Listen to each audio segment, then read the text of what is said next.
why this book?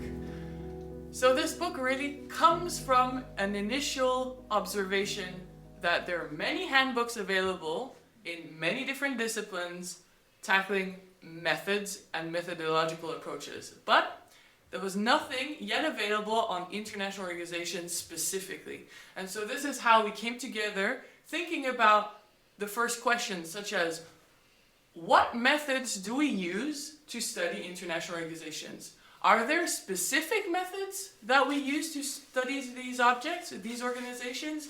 And if so, what kind of adjustment is needed? And then we thought about what were the challenges that are inherent to studying international organizations.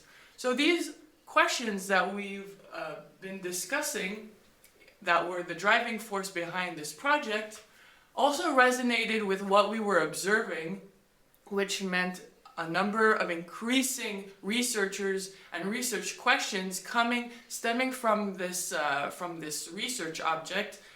And we really wanted to compile a handbook which would be a witness of all the different methods available, both more well established and both also innovative. So together we wanted to compile a handbook that would systematically address international organizations in an inclusive way, meaning we would bridge different research traditions, different institutions, different languages, different regional areas of the world. So we would really compile something that would be coherent and inclusive and to foster more dialogue among researchers tackling international organization as a common research object. I would say that there are two key messages from this book. The first one is that to the question, are IOs specific when it comes to research methods in the social sciences? The book reveals that IOs are both banal and peculiar research objects.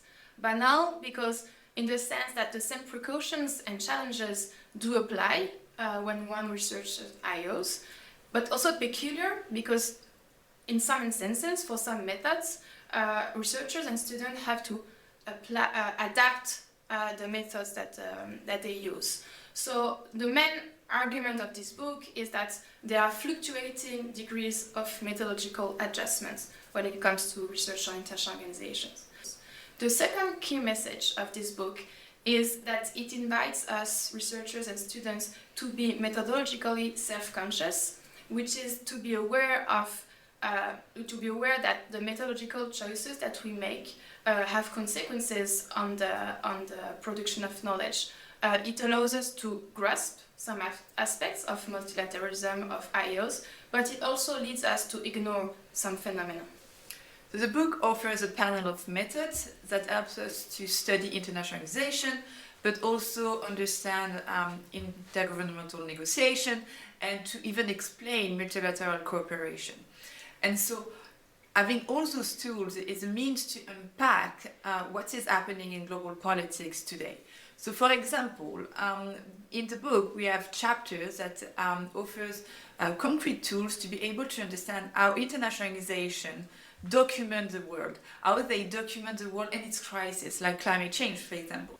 The construction of international statistics, the analysis of visuals, like humanitarian pictures, for example.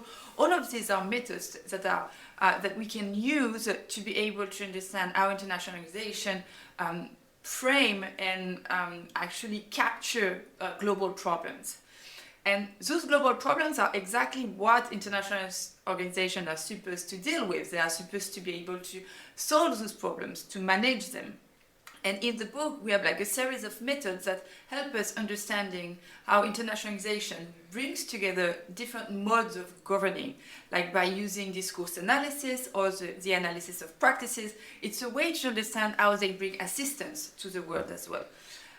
International organizations are also spaces where states gather, where they try to build a consensus, where they take decisions. And having tools that help us understand these processes of decision making are really important, because those decisions, like for example implementing economic sanctions, have completely daily consequences on the everyday life of citizens.